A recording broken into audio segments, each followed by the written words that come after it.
سیدنا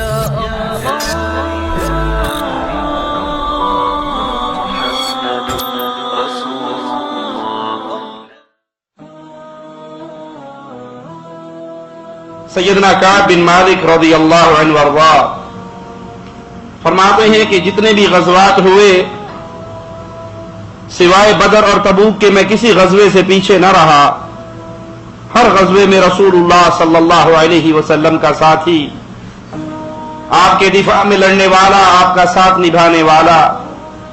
لیکن جب تبوک کا موقع آیا، امام الانبیاء علیہ الصلوۃ والسلام جنگ کے سفر پہ نکلتے ہوئے اپنی منزل کسی کو بتایا نہیں کرتے تھے جنگی اصولوں کے مطابق. لیکن یہ تبوک کا سفر بھی طویل، گرمی بھی شدید، اس لیے آپ علیہ الصلوۃ والسلام نے اپنے صحابہ کو بیان کر دیا کہ ہماری منزل تبوک ہے، راستے کے لیے سامان تیار کر لو، سواری تیار کر لو، سفر شدید ہے، صعوبتیں بہت زیادہ ہے. امام الانبیاء علیہ الصلوۃ والسلام اپنے صحابہ کو لے کر جمعرات کے دن کوچ فرماتے ہیں. سیدنا کعب کہتے ہیں کہ اتنا خوشحال میں کبھی نہ تھا جتنا ان ایام میں تھا، اور میں خوش تھا کہ میرے پاس سواری کے لیے 2 جانور ہیں. میں نے کہا کوئی بات نہیں، کل کو جاؤں گا اور سامان خرید کے پھر اپنے سفر کو شروع کر دوں گا. لیکن دن پہ دن گزرتے گئے اور میں اس گناہ کے اندر مبتلا ہو گیا اور رسول اللہ صلی اللہ علیہ وسلم سے پیچھے رہ گیا. میں مدینے کے بازاروں میں چلتا، مجھے منافقین کے علاوہ کوئی نظر نہ آتے. امام الانبیاء علیہ الصلوۃ والسلام تبوک میں پہنچ گئے اور وہاں پہنچ کر پوچھتے ہیں کعب بن مالک کو کیا ہوا؟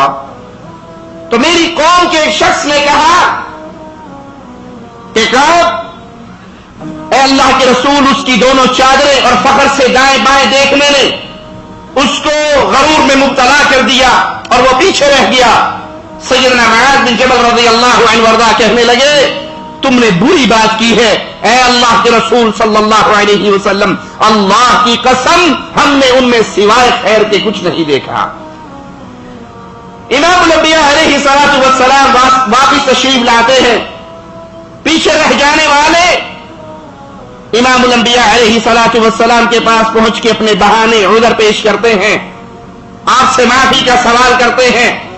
آپ کے سامنے منافقین جھوٹ بولتے ہیں، آپ ان کے ظاہری جملوں کو لے لیتے ہیں، باطن کو اللہ کے حوالے کرتے ہیں اور ان کے لیے دعا کر دیتے ہیں. سیدنا کعب کہتے ہیں میں بھی گیا اور اللہ کے رسول صلی اللہ علیہ وسلم کے سامنے بیٹھ گیا. آپ نے مسکراتے ہوئے مجھے دیکھا، ایسی مسکراہٹ جس میں ناراضگی چھلک رہی تھی.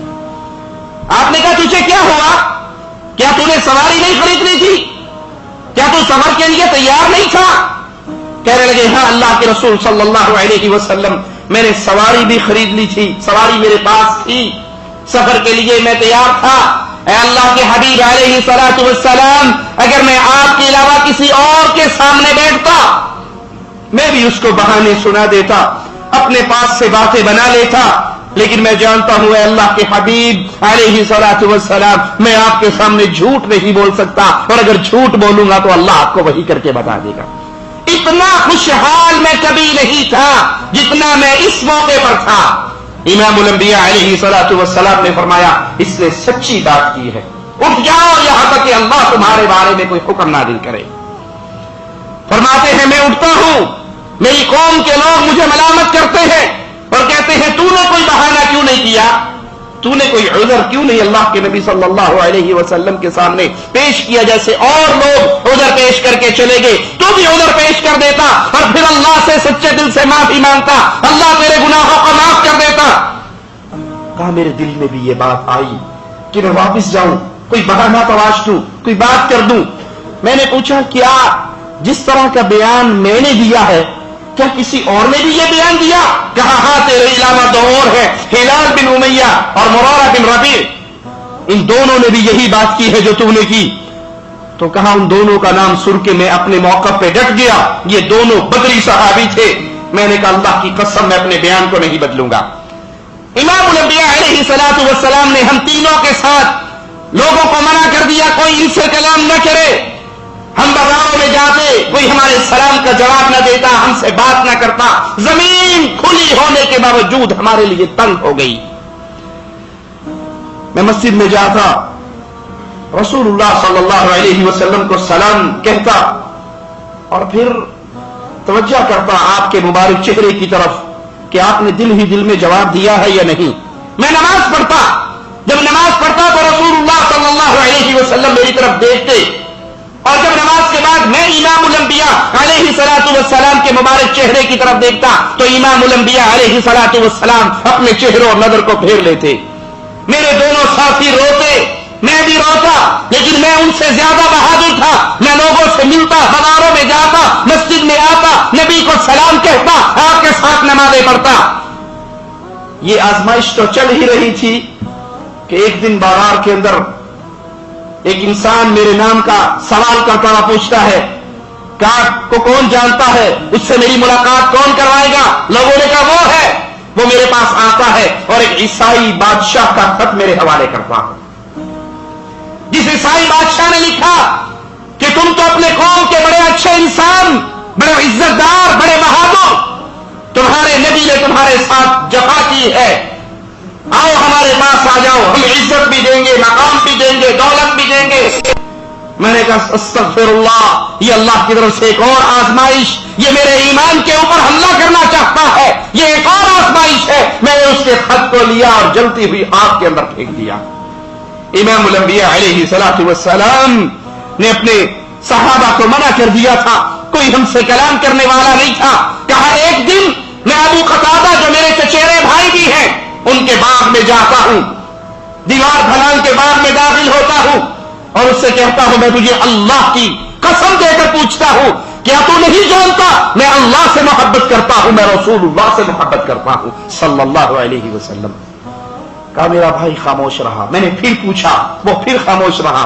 میں نے پھر کہا میں تجھے اللہ کا نام دے کر پوچھتا ہوں، میرے سوال کا جواب دو، کیا تو نہیں جانتا میں اللہ سے محبت کرتا ہوں، رسول اللہ سے محبت کرتا ہوں صلی اللہ علیہ وسلم۔ تو میرے اس بھائی نے کیا کہا کہ اللہ اور اس کا رسول بہتر جانتا ہے۔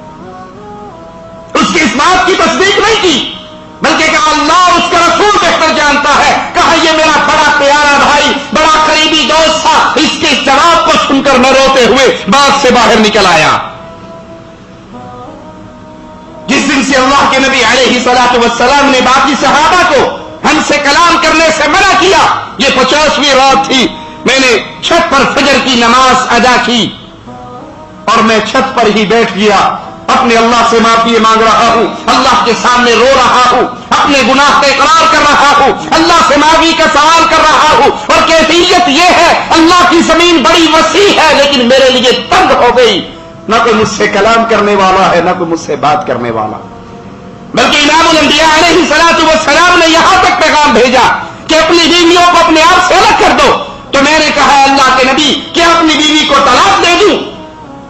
پیغام لانے والے نے کہا نہیں، طلاق دینے کا حکم نہیں، لیکن اپنے بستروں سے الگ کر دو، اپنے آپ سے جدا کر دو۔ میں اپنے گھر کی چھت پہ 50واں دن ہے، 50ویں رات تھی، فجر کی نماز پڑھ کے میں اپنے گھر کی چھت پہ بیٹھ گیا۔ اچانک ایک پہاڑی کے اوپر ایک شخص نے کھڑے ہو کر آواز لگائی، کہا تجھے مبارک ہو۔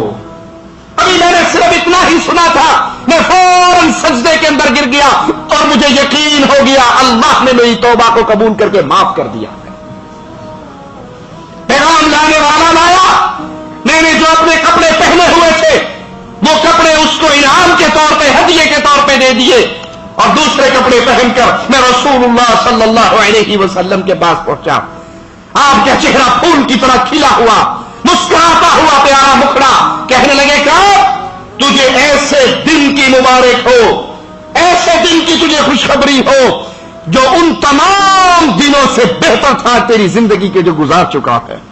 جب سے تیری ماں نے تجھے جنم دیا ہے ایسا دن تیرے اوپر نہیں آیا جیسا دن آج آیا ہے، اللہ نے تیرے گناہ کو معاف کر دیا ہے۔ بے شک اللہ زیادہ توبہ قبول کرنے والا ہے۔ انسان سے گناہ ہو جانا، یہ قصہ مجھے اور آپ کو سبق کیا دیتا ہے؟ انسان سے اگر گناہ ہو جائے وہ اپنے رب کے دروازے کو نہ چھوڑے، وہ اپنے رب سے نا امید نہ ہو، وہ اپنے رب سے تعلق کو کمزور نہ کرے، بلکہ جتنی بڑی غلطی ہوئی ہے اتنا زیادہ اللہ کے دروازے پر اصرار کرے، آنسو بہائے، معافی مانگے، اپنے اللہ کو راضی کرے، اور اللہ اپنے بندوں سے محبت کرنے والا ان کو معاف کر دیتا ہے۔